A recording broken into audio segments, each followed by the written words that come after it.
नमस्कार साथियों, मेरा नाम है दिव्यम प्रसाद। मैं वैसे तो बाई क्वालिफ़िकेशन एक इंजीनियर हूँ और एक गवर्नमेंट पीएसयू में मैनेजर की पोस्ट पर काम करता हूँ। ऊपर ऊपर से कोई भी कहेगा कि एक अच्छा जीवन है, स्टेबल लाइफ है, सब कुछ है, ज़्यादा कुछ सोचने के लिए नहीं है। वैसे तो इंसान को कुछ भी मिल जाए जीवन में, उसे सब कुछ नहीं लगता। इंसान की जो आकांक्षाएँ हैं वो कभी ख़त्म नहीं होती। इंसान के अंदर होता है अहंकार, और अहंकार को कुछ भी मिल जाए उसको कम ही पड़ता है। और उसी का हम लोग आजकल वो देखते हैं असर पूरी दुनिया में, कि कोई दुनिया के सबसे ताकतवर देश का अध्यक्ष होने के बावजूद भी और भी दूसरे देशों पर अपना आधिपत्य जमा कर सोचता है कि मैं क्या क्या अचीव कर लूँ, क्या ऐसा कर लूँ कि पता नहीं क्या ही हो जाए। तो इस तरह की फीलिंग कभी ख़त्म नहीं होती, चाहे आप दुनिया के सबसे ताकतवर आदमी हो, सबसे ज़्यादा पैसे वाले आदमी हो, कितने भी पैसे हों हमेशा कम लगता है। आपके पास जितना हो आपको लगता है उससे 10 गुना ज़्यादा मिल जाए, 20 गुना ज़्यादा मिल जाए, कोई अंत नहीं है। तो एक आम आदमी, मिडिल क्लास आदमी या लोअर मिडिल क्लास आदमी या लोअर क्लास का आदमी जो अपनी संघर्ष से करके पढ़ लिख के या छोटा मोटा व्यापार करके जो अपना जीवन चलाता है, वो ये सोचता है कि बस किसी तरीके से मेरी ज़िंदगी में दिन दुगनी रात चौगुनी तरक्की होने लगे। कोई यूँ समझ लीजिए मेहनत करता है, सोचता है इंजीनियरिंग कर लूँ, कंप्यूटर साइंस पढ़ लूँ, कोई सीए पढ़ लूँ, कोई एमबीए कर लूँ, फाइनेंस में अच्छी जॉब लग जाए, लाखों का पैकेज, 20 लाख, 30 लाख, 40 लाख, 50 लाख, 1 करोड़, इंडिया के बाहर, अब्रॉड, जीवन में कुछ एकदम से अमूल चूल परिवर्तन आ जाए, सोचते हैं। कई लोग मेहनत करते हैं, कुछ लोग सफल होते हैं, कुछ नहीं होते हैं, कुछ पीछे रह जाते हैं, उन्हें अफसोस रहता है जीवन में, वो देर से शुरू करने की कोशिश करते हैं। बहुत कुछ चलता रहता है, जीवन की आपाधापी कभी ख़त्म नहीं होती। कोई सरकारी नौकरी में आ जाता है, कोई कॉर्पोरेट में चला जाता है, कोई अंत नहीं है इन सब चीज़ों का। और जीवन में ऐसा एक वक्त आता है जब मिड 20s मिड 30s में आने के बाद इंसान को लगने लगता है कि यार ये दौड़ तो कभी ख़त्म नहीं होगी। वो अपने आप से एक सवाल करने लगता है, और वो सवाल ये है कि ये दौड़ जाएगी कहाँ। वो देखता है अपने आसपास बड़े बड़े पूंजीपतियों को, जो देश के सबसे बड़े पूंजीपति हों, दुनिया के सबसे बड़े पूंजीपति हों, उनके भी मन में कहीं ना कहीं आकांक्षाओं का कोई अंत नहीं होता। उसे लगता है कि उसे पहले लगता था कि मैं शायद 50 लाख, 1 करोड़, 2 करोड़ जमा कर लूँगा तो शायद मैं तृप्त हो जाऊँगा। लेकिन वो अपने आसपास बड़े बड़े लोगों को देखता है कि वो उनके पास जितना है उसके बावजूद उनकी दौड़ ख़त्म नहीं होती। तो उसे एक मन में संदेश मिलने लगता है कि ये दौड़ तो कभी ख़त्म नहीं होगी। तो जीवन में करना क्या है उसको यही नहीं समझ में आता कि भागना कब तक है, आखिर कहाँ तक भागना है, कितना कमाना है, कितना बचाना है, अपने लिए बचाना है, बच्चों के लिए बचाना है, आने वाली पीढ़ियों के लिए बचाना है, कितना करना है, इसका कोई अंत समझ नहीं आता। इसी सवाल का आज जवाब मैं ढूंढने की कोशिश कर रहा हूँ, और मैं जो कर पाया हूँ कोशिश, उसमें मुझे जो जवाब समझ आया है मैं आपके साथ साझा करना चाह रहा हूँ। तो जो मेन वीडियो का पार्ट है वो यहाँ से शुरू होता है। मुझे लगता है हम सबके जीवन का एक ही उद्देश्य होना चाहिए कि हम लोग कुछ ना कुछ वैल्यू एडिशन करें। क्योंकि अक्सर हम सोचते हैं कि कोई लॉटरी लग जाए, कोई स्टॉक मार्केट में कुछ हम करिश्मा कर लें, बड़ा अच्छा ट्रेड खरीद लें, मल्टी बैगर स्टॉक खरीद लें, वो जो 2 साल में बहुत बढ़िया रिटर्न दे दें, कोई अच्छी ज़मीन खरीद लें, प्रॉपर्टी खरीद लें जो हमें 5 साल में एकदम ऐसा रिटर्न दे दें कि हम करोड़पति हो जाएं और बहुत अमीर हो जाएं, अपने सर्कल में, अपने समाज में, फैमिली में, नौकरी में, कलीग्स में, अपने सोशल, स्कूल, कॉलेज, पीयर्स जो भी हैं सबको पीछे छोड़ दें। हम सोचते रहते हैं, पर एक बार हम किसी को अगर पीछे छोड़ भी देते हैं तो हमारा नया सर्कल खड़ा हो जाता है, एक नया लेवल आ जाता है जहाँ पर हम देखते हैं कि अब हमारा कंपटीशन एक दूसरे पीयर के साथ है। फिर हम परेशान रहते हैं कि अब मैं क्या कर दूँ, अब मैं कहाँ इन्वेस्ट कर दूँ, अचीव कर दूँ, बिज़नेस खड़ा कर दूँ, कौन सा बिज़नेस खोल लूँ। क्योंकि शुरुआत में पहले एक आम आदमी सोचता है कि नौकरी मिल जाए, नौकरी मिल जाए, फिर सोचता है उस पैसे को कहाँ इन्वेस्ट कर दूँ, फिर लगता है नहीं यार इतने से नहीं होगा, फिर सोचता है मैं बिज़नेस खोल लूँ, कोई अंत नहीं है। तो कई लोग कहते हैं अपना पैशन फॉलो करो। तो पैशन वाली जहाँ तक बात है, तो कई लोग अपने सही उम्र तक तो ये पता ही नहीं कर पाते कि पैशन क्या है, और जब तक वो पैशन का पता लगता है, या यूँ कह लीजिए कुछ जीवन का अंदाज़ा लगता है, तब तक उनके शादी ब्याह, बच्चे हो जाते हैं, फिर एक सैलरी होती है, लोन होते हैं, घर, ईएमआई, गाड़ी, खर्चे बन जाते हैं। फिर वो एकदम से अपने पैशन के पीछे भी नहीं भाग सकते, सब कुछ छोड़ के, जिम्मेदारियाँ नहीं छोड़ सकते। बहुत सारी बातें हैं, आजकल महंगाई है, बेरोज़गारी है, तो वैसे में एकदम से करियर स्विच करना भी कोई समझदारी नहीं। तो सवाल ये है कि हम करें तो करें क्या, आखिर ये दौड़ में कब तक भागें। तो मेरा ये मानना है, मेरी ये समझ कहती है, मेरे जीवन का अभी तक का ये अनुभव यही कहता है कि इस अंधाधुंध दौड़ में हम कोई एक ऐसा टारगेट ना बनाए कि 1 करोड़, 2 करोड़, 4 करोड़, 5 करोड़, 10 करोड़, 20 करोड़, 50, 100, 200, 500, 1000 करोड़, इस तरह के टारगेट्स बनाएंगे तो जीवन में कभी चैन नहीं आएगा। लोग कहेंगे एम ना हो तो इंसान का जीवन बेकार हो जाता है, लेकिन हमें समझना पड़ेगा कि हमें एक्चुअली करना क्या है, जीवन का मेन उद्देश्य क्या है। क्योंकि 50, 70, 100 साल यूँ ही निकल जाते हैं, हमारा जीवन समाप्त हो जाता है। जीवन का एम यही हो सकता है कि हम कुछ अच्छा काम करें जो वैल्यू एडिशन करे, ह्यूमैनिटी में करें, देश में करें, समाज में करें, हमारे जीवन में करें, कुछ वैल्यूएबल करें, कुछ अच्छा करें। हम तुक्के और चांस पे ना जिए कि कुछ ऐसा हो जाए कि एकदम से मैं बहुत अमीर हो जाऊं, कोई बहुत बड़ा इन्वेस्टमेंट कर दूं, स्टॉक खरीद लूं, ये खरीद। मैं ये नहीं कह रहा कि ये सब नहीं करना चाहिए, करना चाहिए, लेकिन इस उम्मीद में नहीं रहना चाहिए कि ये हमें बिल्कुल करोड़पति बना दे और मैं बिल्कुल आलसी होकर पड़ जाऊँ, कोई काम ना करूँ, जीवन आराम से चलता रहे। क्योंकि ज़्यादातर लोगों की तमन्ना यही है आज के देश में हमारे कि बस शॉर्टकट से कहीं से पैसा आ जाए, रील बना दें, यूट्यूबर बन जाएं, इंस्टाग्रामर बन जाएं, कुछ भी बन जाएं। आप लोग सोच रहे होंगे कि मैं ये वीडियो बना के मैं खुद यूट्यूबर बन के पैसा कमाना चाह रहा हूँ, ऐसा नहीं है। मैं ये समाज में जो चल रहा है उस पर सवाल उठाना चाह रहा हूँ कि हर आदमी सोच रहा है कि कुछ भी एक छोटी सी रील बना दूँ, भले ही उससे कुछ वैल्यू एडिशन हो चाहे ना हो, है ना। कुछ भी कहीं घूमने गए, उसके 2 मिनट की एक रील बना दी, किसी ने कहना नहीं चाहूँगा, लोगों को पता है किस किस तरह की रीलें बन रही हैं, वैल्यू एडिशन कुछ नहीं है, पर लगे हैं रील बना रहे हैं और बस कंटेंट बढ़ाए जा रहे हैं। तो इस तरीके से समाज का कोई भला हो रहा है कि नहीं उसकी कोई आता पता नहीं है, लेकिन बस चल रहा है। तो इन सब तरह की चीज़ों से बचना चाहिए। इस तरह की अंधी दौड़ से अगर हम पैसा कमा भी लेते हैं तो उसका कोई ख़ास मतलब नहीं है जीवन में। अब कोई बहुत ही ज़्यादा गरीब है और उसको लगता है कि रील बना के 4 पैसे कमा सकता है और कमा रहा है तो कोई बुराई नहीं है, लेकिन मैं कहूँगा कि हमें कुछ बेहतर पर्पस सोचना चाहिए जिससे कि हमारे समाज का, हमारे देश का, हमारी ह्यूमैनिटी का कुछ भला हो। वरना इस तरह की जो हम रैट रेस क्रिएट कर रहे हैं कि बस किसी तरीके से पैसा आ जाए, जो हमारी आजकल की रील जनरेशन में कि कोई भी शॉर्टकट अपनाएं, कुछ भी कंटेंट बनाएं, कहीं से पैसा आ जाए, कुछ भी कर लें। सिर्फ रील शॉर्टकट की बात नहीं कर रहा, बाकी जो मैंने हर तरह के एग्जांपल दिए, इंसान सोचता है बस कहीं से आ जाए, ठीक है, तो उससे किसी का भला नहीं होने वाला लॉन्ग टर्म में। इस तरह की जो माइंडलेस हम लोगों की जो अर्निंग की चाहत है और माइंडलेस कंजम्पशन की चाहत है, मतलब बिना सोचे समझे समाज में एक दूसरे को दिखाने के लिए, जलाने के लिए, इन्फ्लुएंस करने के लिए, एक बस झूठी शान के लिए हम सोचते हैं कि बस कहीं से आ जाए और कहीं हम बस उसको खर्च कर दें, उड़ा दें। Mindless earning and mindless consumption, ये हम लोगों के जीवन का आजकल एम हो गया है। ये बिल्कुल हमारा सुकून छीन रहा है, क्योंकि आप माइंडलेसली कितना अर्न करोगे उसकी कोई लिमिट नहीं है, माइंडलेसली कितना कंज्यूम करोगे उसकी कोई लिमिट नहीं है।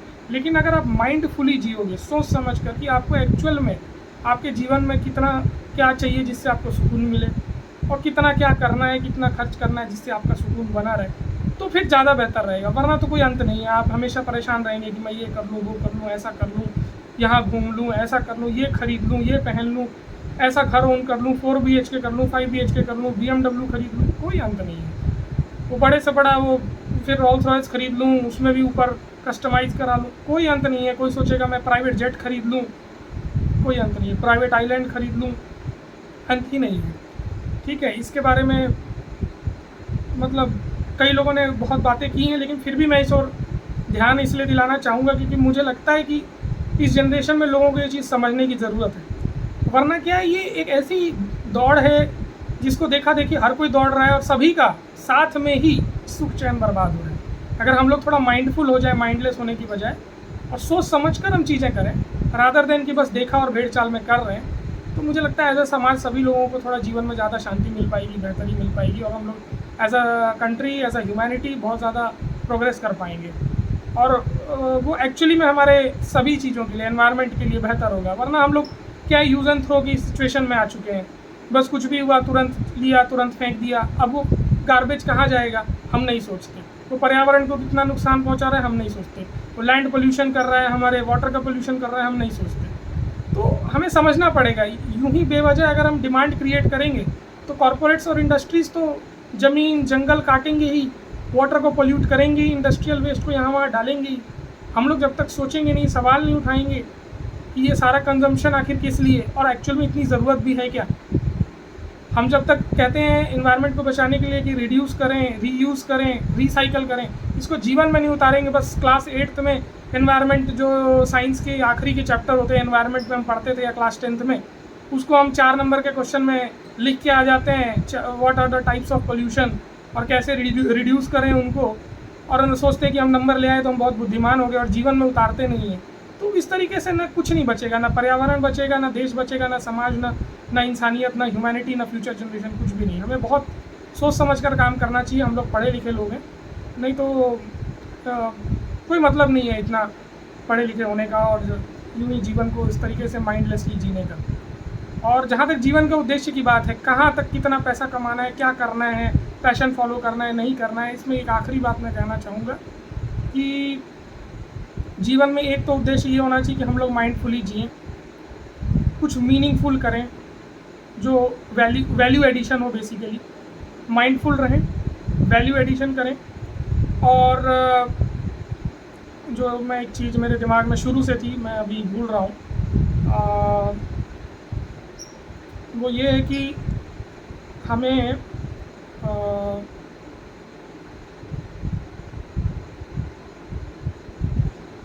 हमें ये देखना चाहिए कि जीवन में हम जो भी चीज़ कर रहे हैं वो हमारे दिमाग को कितना चैलेंज करता है, एक्साइट करता है, वो हमारे दिमाग को मेंटल स्टिमुलेशन देता है।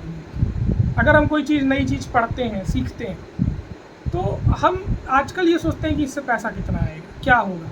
हमें ये सोचना चाहिए कि ये हमें कुछ नया सीखने को मिला। हमारे दिमाग को ये जो 70 साल 80 साल की एवरेज लाइफ है जो हमें भगवान ने दी है, इसमें इस दुनिया में जो इतना प्रोग्रेस हुआ है, साइंस की फील्ड हो, मेडिकल साइंस की फील्ड हो, कंप्यूटर साइंस की फील्ड हो, इंजीनियरिंग हो, चाहे कोई भी फील्ड हो, जो जिसमें इतना कुछ काम हुआ है, चाहे वो साइंसेस हो, लिटरेचर हो, आर्ट्स हो, म्यूज़िक हो, इतने बढ़िया बढ़िया वाद्य यंत्र होते हैं, तरह तरह के स्पोर्ट्स होते हैं, फिज़िकल फिटनेस हो, बहुत कुछ है। हम लोग इतने अच्छे अच्छे आर्ट फॉर्म्स होते हैं, पेंटिंग होता है, न जाने क्या क्या होता है, बहुत कुछ है ना। तो हम उन सब चीज़ों को सीख सकते हैं, जान सकते हैं एक इनक्विजिटिवनेस के साथ, एक सीखने की इच्छा के साथ। अगर हम लर्निंग करेंगे तो अर्निंग अपने आप आएगी। हमारा मेन उद्देश्य अर्निंग नहीं है, लर्निंग होना चाहिए। हर व्यक्ति कमा लेता है, कुछ ना कुछ करके कमा लेता है, अपना जीवन यापन कर लेता है। कोई कम कमाता है, कोई ज़्यादा कमाता है। 70-80 साल के बाद, जीवन निपटाने के बाद हर कोई खाली हाथ चला जाता है। तो बेहतर हमारा जीवन का उद्देश्य ये होना चाहिए कि हम हमेशा चीज़ों को ढूंढें जो हमारे माइंड को स्टिमुलेट करें, हमारे माइंड को एक्साइट करें। हम कुछ नया पढ़ने की, सीखने की हमारे अंदर लालसा होनी चाहिए, कुछ नया स्किल सीखने की लालसा होनी चाहिए। हम स्विमिंग सीखें, हम म्यूज़िक सीखें, हम पेंटिंग सीखें। इतने अच्छी तरह की चीज़ें हुई हैं दुनिया में, इतने अच्छे आर्ट फॉर्म हुए, लिटरेचर हुए, लोगों ने क्या क्या बेहतरीन चीज़ें लिखी हैं, चाहे वो पोएम के फॉर्म में हो, चाहे वो नॉवेल्स के फॉर्म में हो, चाहे वो समाज के ऊपर हो। बड़े बड़े विचारकों ने लिखी हैं, हिस्टोरियंस ने लिखी हैं। उनको हम पढ़ें, जानें, समझें। समाज में क्या क्या हुआ है, शेयर मार्केट है, उसमें क्या क्या चीज़ें होती हैं, कैसे होती हैं, दुनिया कैसे काम करती है। हम जानने के लिए, हमारे माइंड को स्टिमुलेशन मिले, इसलिए हमें जानना चाहिए, सीखना चाहिए, समझना चाहिए। एक ही जीवन मिला है, इस माइंड की जो एंडलेस पॉसिबिलिटीज़ है, जिसमें ह्यूमन सिविलाइजेशन में हज़ारों सालों में हम लोग इतना इवॉल्व हुए, इतनी सारी चीज़ों को हमने डेवलप किया, तरह तरह की कलाएँ सीखी हैं हमने। खाना बनाना, उसमें भी तरह तरह की कलाएँ हैं, दुनिया भर के, वेस्टर्न क्विजीन हो, चाइनीज़ हो, इंडियन हो, लेबनीज़ हो, दुनिया भर के हैं। तो हमें जानना चाहिए, सीखना चाहिए, हमारे अंदर ललक होनी चाहिए कि इस लाइफ में हम कुछ करें। एंडलेसली हम सोचें कि बस कहीं से पैसा आ जाए, फिर मैं उसको कहीं जाके किसी भी एक रैंडम यूरोप के टूर में खर्च कर दूं, ये टूर खर्च कर दूं, मतलब या रैंडमली बहुत अच्छे गुची के ब्रांड खरीद लूँ, ये पहन लूँ, वो कर लूँ, उसका कोई मतलब नहीं है। हाँ, अगर मन में लालसा हो कि मैं दुबई जाके देखूं कि दुबई जैसा देश जो बिल्कुल डेजर्ट है, 1970-80 में कुछ नहीं था, सिर्फ तेल के आने मात्र से वो इतना डेवलप कैसे हो गया। ऐसे तो हमारे देश में झारखंड, छत्तीसगढ़, न जाने कितने राज्य हैं जिसमें न जाने कितने मिनरल्स थे उनकी धरती के नीचे, लेकिन उतना डेवलप तो नहीं हो पाए। तो हमें इंक्विजिटिवनेस, जानने की ललक ये होनी चाहिए हमारे अंदर। हम जब किसी देश में इस तरह के जाते हैं, सिर्फ ये नहीं कि लंबी लंबी इमारतें देखनी और फ़ोटो खिंचाना है और उसके टावर की हाइट के सामने ऐसे यूँ रख देना है कि हाँ मैंने उसके टॉप को छू लिया, या वहीं जाके टॉप से हमने नीचे की फ़ोटो ले ली कि हाँ देखो मैंने कितना कमा लिया कि मैं यहाँ पे आके पूरी दुनिया देख रहा हूँ। अच्छी बात है, आपने कमाया, मेहनत किया, आपने ज़रूर कुछ जीवन में कुछ ना कुछ तो अच्छा किया होगा, तभी इतने पैसे कमाए। लेकिन मेन ललक किसी को शो ऑफ करने की नहीं होनी चाहिए। मेन ललक ये होनी चाहिए, ये जानने की होनी चाहिए कि इंसान की ह्यूमन एक्सपीरियंस की उसकी बेस्ट पॉसिबिलिटी क्या है, इंसानियत कहाँ तक पहुँच सकती है। हम दुनिया, जब हम घूमने निकलते हैं तो हमारे मन में इच्छा ये होनी चाहिए, ये जानने की कि दुनिया के देश, जो तरह तरह के देश हैं, वो इतने बढ़िया कैसे हुए, उन्होंने किन चैलेंजेस को ओवरकम किया। सिंगापुर इतना तरक्की कैसे किया 1940 50 के दशक में जब वो आज़ाद हुआ, वहाँ के जो भी पहले प्रधानमंत्री थे उन्होंने देश को कैसे लीड किया और इतना बेहतरीन बनाया। हमें ये सोचना चाहिए हम अपने देश को कैसे उतना बेहतर बना सकते हैं। तो ये सब चीज़ें हमारी माइंड में होनी चाहिए,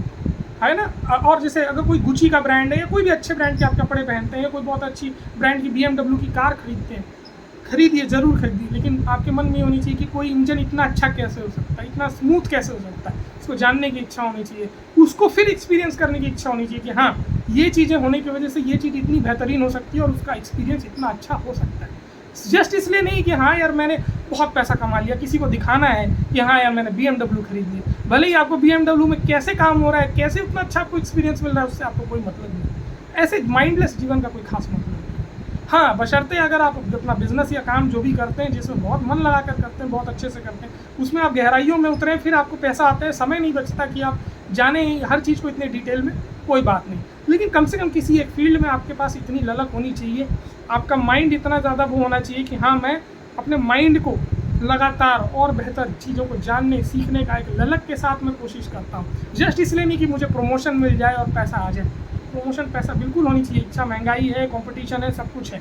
और इसी के साथ मैं एक संदेश ये भी देना चाहूँगा सभी लोगों को कि जिनको जीवन में अगर ये एहसास हो कि आज की इस महंगाई के युग में अगर वो बच्चे नहीं पाल सकते हैं तो वो सोच समझ कर बच्चे करें, क्योंकि बच्चे लाना कोई ऐसे वैसे काम नहीं है। अगर आप बच्चे ले आते हैं लेकिन उनको अगर एक अच्छी लाइफ नहीं दे पाएंगे तो आप बेसिकली उन पर अत्याचार कर रहे हैं। तो आपको ये सोचना होगा कि आप अगर अच्छा जीवन कम से कम खुद जी पा रहे हैं और फिर भी आपके पास इतना सरप्लस बचता है कि आप उनको एक अच्छी लाइफ दे पाएंगे, तभी उनको लाएं, नहीं तो अपना एक अच्छा लाइफ जिए, 70-80 साल क्वालिटी लाइफ। आप समझिए आपके पूर्वजों ने न जाने कितनी पीढ़ियों ने, लोगों ने, हर पीढ़ी ने अगले पीढ़ी के लिए पैसा जमा किया होता है। वो समझेंगे कि आपने आखिरी पीढ़ी में आकर उसका पूरा आनंद ले लिया। आप भी यही सोचते हैं ना कि मैं मेरी आने वाली पीढ़ी जो है मैं कुछ बचाऊंगा तो वो आनंद लेगी, उस पैसे का उपयोग करेगी, मेरा नाम लेगेसी आगे बढ़ाएगी। लेकिन कुछ बचना भी चाहिए। अगर आपके पास उतना नहीं है सफिशिएंट, आप रियलाइज़ करते हैं कि मैं खुद का जीवन तो ठीक ठाक जी लूँगा लेकिन बच्चों के लिए शायद नहीं बचा पाऊँगा इस महंगाई में, तो बेहतर है कि आप उस चक्कर में ना रहें कि मैं खुद भी जीना है, बच्चों को भी एक अच्छा जीवन जीना है। पता चला अंत में आप खुद भी सारी ज़िंदगी रो रो कर संघर्ष करके जी रहे हैं, फिर बच्चों को अपनी उम्मीदों का बोझ डाल दिया कि नहीं हमने तो अपना पेट काट कर तुम्हें पाला है, अब तुम हमारी उम्मीदों के बोझ में जियो। इससे जनरेशनल ट्रॉमा पास होता है और कुछ नहीं होता है। फिर टॉक्सिक पेरेंटिंग होती है, अंत में फिर वो बच्चे भी वैसे ही जीते हैं। इसीलिए आजकल कई लोग जो है जो डिंक या फिर ये यूँ कह लीजिए कि किड्स नहीं कर रहे हैं, कई सारे कपल्स।